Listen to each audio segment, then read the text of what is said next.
सांसद असदुद्दीन ओवैसी के घर पथराव हुआ, घर में काफ़ी तोड़फोड़ हुई। आखिर कौन है इसके पीछे, क्या हुआ, बात करने के लिए हमारे साथ खुद ओवैसी साहब मौजूद हैं। ओवैसी जी, जिस तरह की घटना हुई, दिल्ली पुलिस ने जांच पड़ताल की है, यहाँ पर आई सुरक्षा लग गई है, अभी तक क्या चीज़ें सामने आई हैं? मुझे कुछ पता नहीं है क्या किसने किया और दिल्ली पुलिस की जांच क्या है, मुझे कुछ पता नहीं है। मैं 2 दिन से राजस्थान में था, हमारे पार्टी का पहले से प्रोग्राम था। उस प्रोग्राम से जो हम कर और वहाँ पर पीड़ित परिवार जुनैद से मिलकर आए, वापस आए रात में 11:30 बजे। तो सोने जा रहे थे तो हमारे डोमेस्टिक हेल्प में बताया कि सर ये पत्थर फेंके गए, शीशे तोड़े गए और ये पत्थर पड़े हैं। तो हमने फ़ौरन हमारे दोस्त यामीन खान से कहा कि भाई जाइए, सामने थाना है, इन्हें तला करिए। फिर एडिशनल डीसीपी साहब आए और फिर डीसीपी साहब आए और देखे, हमने रिटर्न कंप्लेन भी दी उनको। और उसके बाद मुझे कोई पता नहीं क्या हुआ, कैसे हुआ। मैंने अपनी कंप्लेन में भी कहा कि आप सीसीटीवी कैमरा देखिए, अतराफ में रोड पे लगे हैं पूरा, और उससे आप इनको पकड़िए उन लोगों को। सर, इसके पहले भी आप पर हमले हुए, पहले बीच में अभी गोली तक चलाई गई आपके ऊपर। 2014 के बाद आप कह रहे हैं कि आप पर चौथी बार हमला हुआ। हाँ, ये चौथी मरतबा मेरे घर पर हमला हुआ।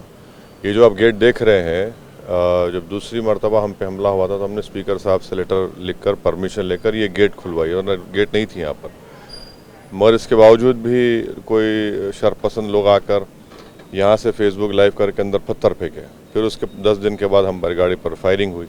तो अब ये पता नहीं कौन कर रहा है। बहरहाल जो भी कर रहे हैं उनका मकसद एक ही है कि हिंसा फैलाई जाए, और वो भारत के संविधान में, रूल ऑफ लॉ में उनका कोई भरोसा नहीं है, और इसीलिए वो समझते हैं कि इस तरह से कुछ उनके पॉलिटिकल और आइडियोलॉजिकल ऑब्जेक्टिव्स को हासिल कर पाएंगे। क्या डर लगता है ओवैसी को, जिस तरीके से आपके ऊपर लगातार हमले चौथी बार? नहीं सर, डर तो नहीं लगता है। डर इस बात से लगता है कि कहीं इस देश की जनता को संविधान से और रूल ऑफ लॉ से भरोसा ना उठ जाए, वो हमको डर लगता है। सर, एक बात और है, कहा जा रहा है कि कहीं ऐसा तो नहीं कि बंदर वगैरह ने ऐसा कुछ कर दिया?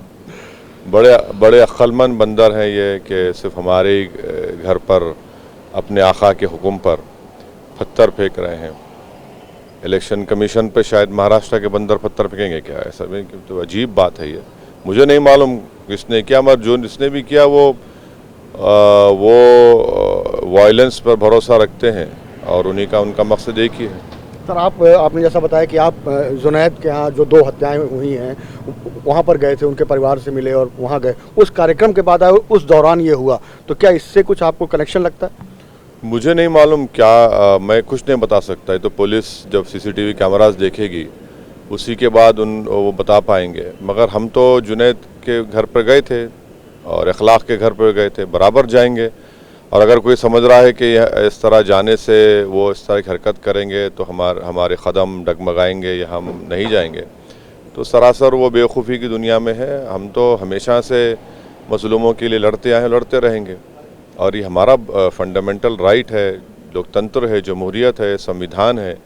और अगर कोई इस तरह से सोच रहा है तो वो गलतफहमी का शिकार हो रहा है। हम तो रुकने वाले नहीं है, और हम जिस मकसद के तहत काम कर रहे हैं उस मकसद के तहत अगर हमारी जान भी चली जाती तो हम कहेंगे कि भाई सौदा सस्ता हुआ है, तो काम करेंगे।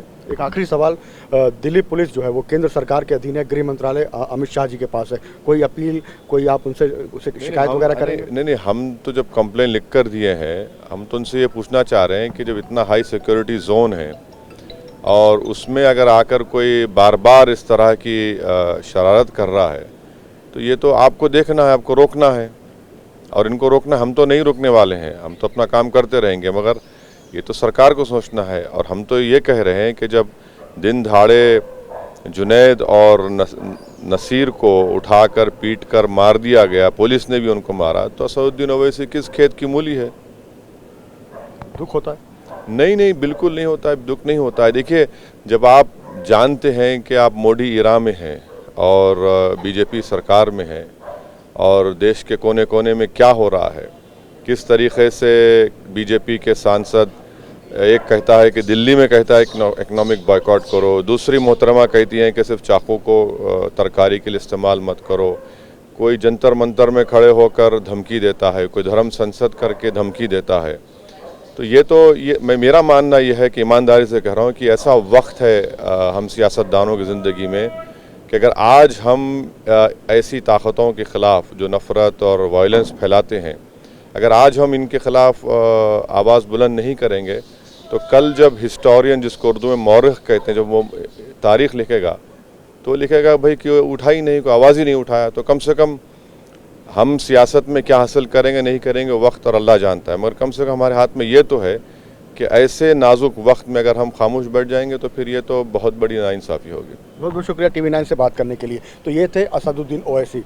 दिल्ली से कैमरामैन संजीत के साथ कुमार विक्रांत सिंह, TV9।